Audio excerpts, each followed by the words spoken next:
Kuwait की currency दुनिया की मजबूत तरीन करंसी है और पैसा ही इसे दुनिया में मजबूत, राइस और खूबसूरत मुल्क बनाता है। बड़ी बिल्डिंग्स, लग्जरी कार, बड़े बड़े शॉपिंग मॉल्स और कीमती से कीमती चीजें, इसी वजह से कुवैत को मेडलिस्ट का लोस्ट विगॉस भी माना जाता है। लेकिन कुवैत हमेशा से अय्याशी का घर नहीं था।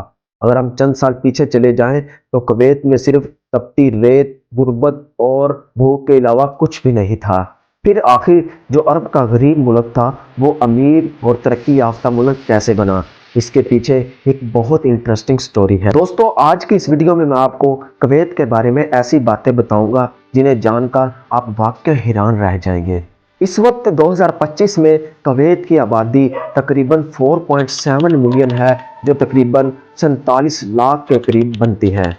कुवैत इस वक्त दुनिया में आबादी के लिहाज से 128वां बड़ा मुल्क है। इसमें 63% मर्द जबकि ख़वातीन की तादाद 37% है और इसकी आबादी में सिर्फ 30% असल कुवैत शहरी और 70% ऐसे बंदे हैं जो दूसरे मुल्कों से काम करने की गरज से यहाँ रह रहे हैं। कुवैत की लड़कियाँ अमूमन गंदमी से हल्के रंग की होती हैं और यहाँ की लड़कियाँ अमूमन फैशन, मेकअप और आला मेयार की लाइफस्टाइल को पसंद करती हैं। यहाँ के लोग खास तौर पर लड़कियां ब्रांडेड सूट पहनती हैं और सोने का तो बेदरेग इस्तेमाल किया जाता है।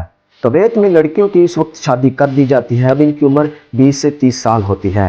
कुवैत में कुछ कबीले ऐसे हैं जो लड़कियों की शादी बहुत जल्द कर देते हैं। कुवैत में इस वक्त 1.5 मिलियन गाड़ियां मौजूद हैं जो तकरीबन 15 लाख के करीब बनती हैं। कुवैत में हर 2 अफराद के लिए एक गाड़ी मौजूद होती है। कुवैत की शुमाली सरहद इराक से जबकि जनूबी सरहद सऊदी अरेबिया से मिलती है। कुवैत के मशरक की तरफ खलीज फारिस वाक़या है जो यहाँ के साहिलों को खूबसूरत बनाती है। यहाँ से तेल की बरामदात होती है। कुवैत का कुल रकबा तकरीबन 17,818 मुरब्बा किलोमीटर है और ये रकबे के लिहाज से दुनिया में 178वें नंबर पर है।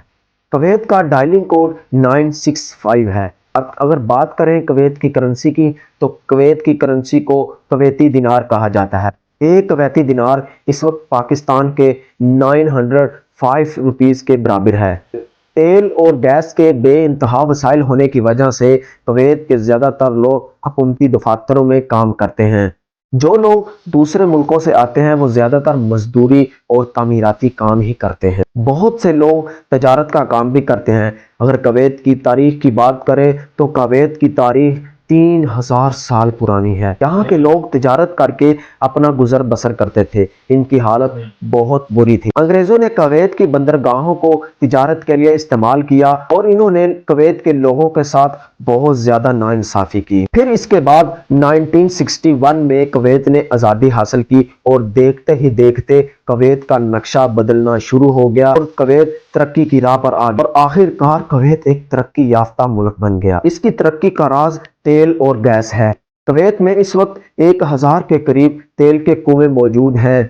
कुवैत इन कुओं से रोजाना 2.8 मिलियन से 3 मिलियन बैरल तेल निकालता है। इसी वजह से कुवैत आलमी मंडी में तेल से बहुत ज्यादा पैसा कमाता है। कुवैत की 90% माइशत का दारोमदार सिर्फ तेल पर ही है। कुवैत पाकिस्तान से टाइम के लिहाज से 2 घंटे जबकि इंडिया से 2 घंटे 30 मिनट पीछे है। कुवैत में अगर तालीम की बात करें तो यहाँ पर 12 लाख के करीब स्टूडेंट्स हैं और स्कूलों की तादाद 500 के करीब हैं जिनमें प्राइवेट और सरकारी अदारे मौजूद हैं। आखिर में कुवैत की फ़ौज की बात की जाए तो कुवैत की फ़ौज में इस वक्त 15 से 20 हज़ार के करीब लोग मौजूद हैं। कुवैत की फ़ौज दुनिया में 77वें नंबर पर है। तो ये थी कुवैत के बारे में एक छोटी सी वीडियो। मैं उम्मीद करता हूँ कि आपको ये वीडियो अच्छी लगी होगी। मज़ीद इस तरह की इंटरेस्टिंग वीडियोस देखने के लिए मेरे YouTube चैनल हिस्टोरिकल को सब्सक्राइब। मिलते हैं अगली शानदार वीडियो में।